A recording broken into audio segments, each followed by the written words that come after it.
Kita lanjutkan dialog di Apa Kabar Indonesia Pagi. Kita tadi sudah menggantung Mas Gun-Gun. Mas Gun-Gun silahkan Mas. Iya, saya pikir memang pentingnya di fase krusial ini ya, distribusi informasi ya, mendiseminasikan informasi ke hampir seluruh kementerian dan lembaga, sekaligus jangan bergantung pada selera pimpinan di kementerian atau lembaga yang bersangkutan, harus by system. Kenapa? Karena identifikasi namanya FCR ya, finding, conclusion, recommendation, itu penting sekali untuk menjadi solusi. Jangan sampai efisiensi ini tadi melahirkan dampak ikutan yang justru tidak selaras dengan yang dimaksudkan.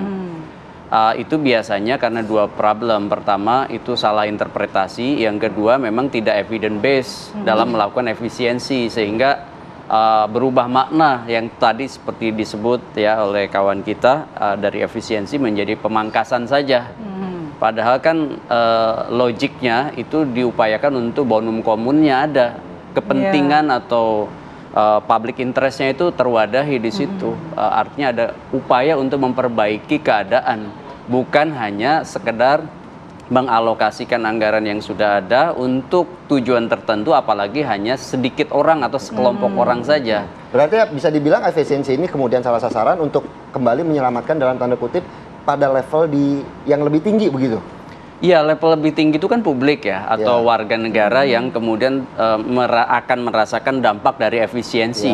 Kan tujuan dari presiden menurut saya harusnya ke situ, bukan hanya sekedar menciptakan program populis sesaat temporer yang kemudian tidak berdampak keberlanjutan.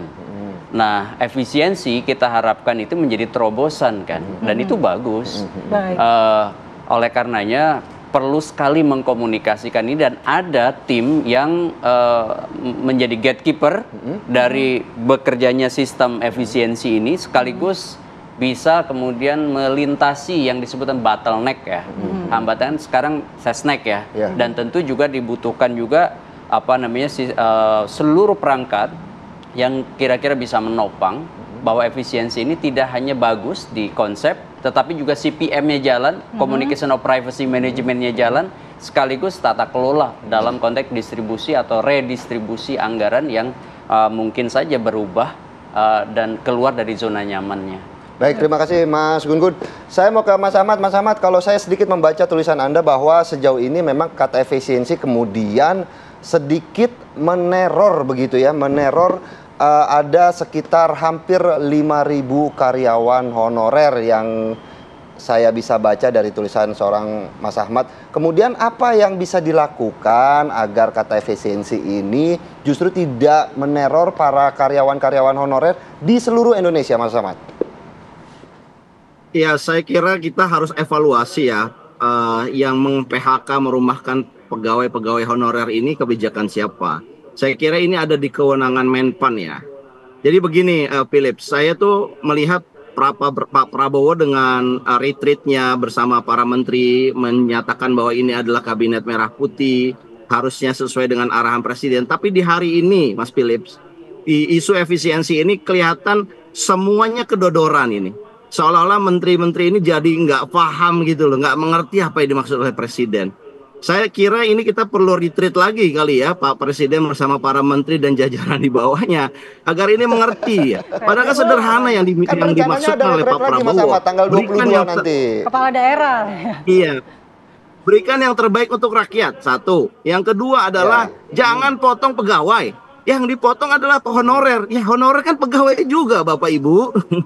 Jadi saya kira ini yang tidak tertib. Ya, bisa dievaluasi secara serius, karena menurut saya sudah membuat gaduh. Esensinya baik, tetapi ketika ditangkapnya menjadi tidak baik, akhirnya jadi buyar. Dan saya kira dalam satu kebijakan publik, komunikasi yang disampaikan oleh para pelaksana teknis ini sangat penting. Kalau presiden mengatakan A, tetapi menteri teknisnya mengatakan B dan C, ini namanya pembangkangan loh, Philips malah. Dan saya kira ini harus ditegur. Dan kemudian yang kedua, saya ingin mengatakan begini. Ketika kita sedang menyisir kembali di Kementerian Keuangan, memang harus dikawal di Kementerian Keuangan ya. Kita tahu yang disebut raja-raja kecil oleh Pak Prabowo ini sebetulnya kan di kelembagaan kementerian ini. Sehingga jangan muncul raja-raja kecil, makanya harus dibuat satu guidance. Dan menurut saya guidance-nya tidak bisa lagi hanya memotong belanja barang dan jasa. Karena komponen di dalamnya ternyata ada yang bersentuhan langsung dengan layanan publik. Baik. Belanja modal ada yang berkaitan langsung dengan layanan publik. Saya kira kita harus mengembalikannya kepada layanan publik lah yang pertama. Begitu, Mas Philips. Baik.